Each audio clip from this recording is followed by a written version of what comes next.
guys, it's Justine here from I Should Read That, and today we're going to talk about some books that I bought specifically because of the cover.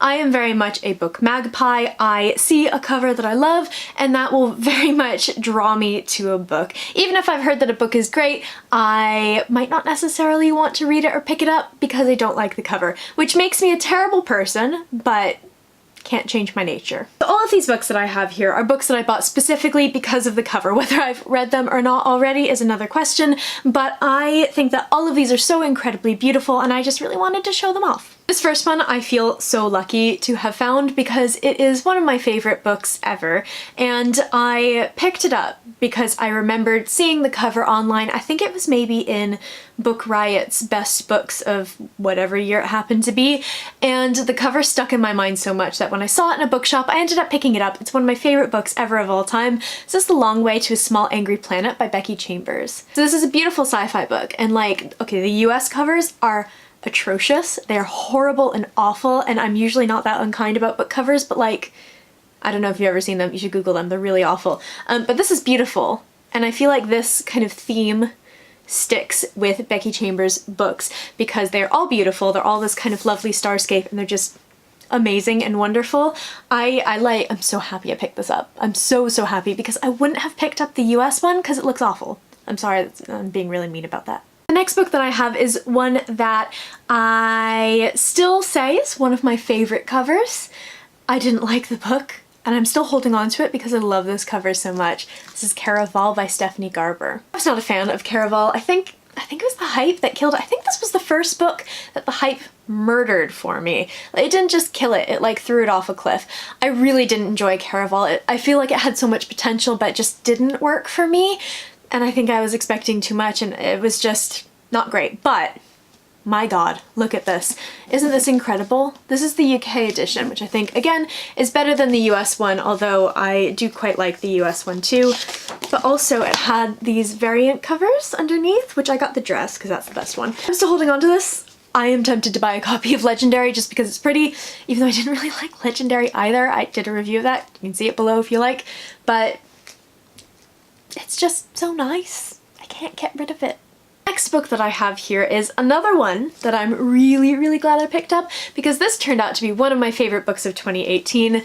This is City of Brass by S.A. Chakraborty. Like, this is the UK version again.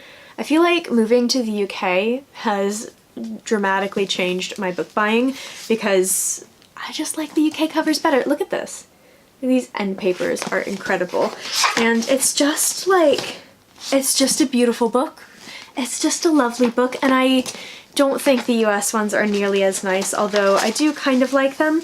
I wouldn't have been completely turned off, I would have picked them up, but this one I just kind of had to have, so I ordered it online. It was one of the few books that I ordered online way back when, and I just so happy I got this. Next is a book that features very heavily on this channel despite the fact that I have not yet read it, and I am gonna work on it. I'm getting there. The Skin Full of Shadows by Frances Hardinge. So this is beautiful, first of all. Green sprayed edges. I love a sprayed edge. And this is one of my favorite sort of undersides or underneath, whatever it is, of a book. I just think this is astonishing. It's so beautiful. And it's matte, it's got foil on it. It's just like, this is what I want from books. Everything here. And I still haven't read it yet. I'm planning on it.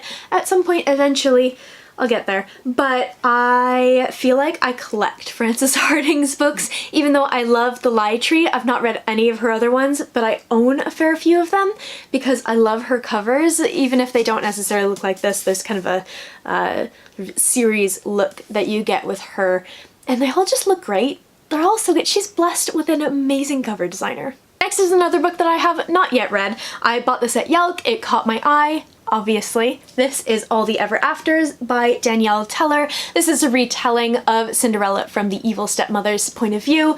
I love fairy tale retellings. I love this. I love the deckled edges. I know not everybody likes these, but I love deckled edges. And I just kept coming back to the, what was it, the Harper Voyager, the HarperCollins table at Yelk and staring at this book until I bought it. And I'm really glad I did, even though I haven't read it yet. It's on my list. I feel like this is a good fall kind of book, but like, just stare at this all day. Next we have easily one of the most beautiful books of 2018. I still haven't read this one, but it's just absolutely stunning. This is The Queens of Innis Lear by Tessa Gratton. I have not yet read this book, and I will very much admit it's because of the fact that she has said some questionable things that I do not agree with after I bought this, and I still love this book. I'm gonna read it at some point, but I'm gonna keep sort of her comments in mind, but I just think that this is one of the most astonishing things I've ever seen in my entire life. This is beautiful. Next is another book that was on the table with all the ever afters at Yelk. This is Hunted by Megan Spooner. Kind of hard to see here, but it's this beautiful like foil cover. It's a Beauty and the Beast retelling, and I still haven't read this, like everything that I got at Yelk, but I just like, this is enchanting. I love this. This is like the perfect fairy tale retelling cover. It's beautiful, it's so eye-catching, it's shiny, it's just great. It's so great, and I think that I remember this book because of the cover. I might have completely forgotten about it. It would have just been swept up in all the other retellings that came out last year and the year before, and I'm really glad it didn't because this is truly memorable. And I've kind of saved the best for last. I have a feeling that in terms of cover buys and most beautiful books, this one is going to take the cake for a lot of people. It's the UK edition of Strange the Dreamer. This is like, again, ideal. It's like the cover color is just like, look at it. The color of this cover is beautiful. The color on the edges is beautiful. It's just like, I've got this kind of like first page, I don't know if you can see that. It's just this book. This book needed to have this kind of cover to it because it fits what's inside the book so perfectly, and like, this is amazing.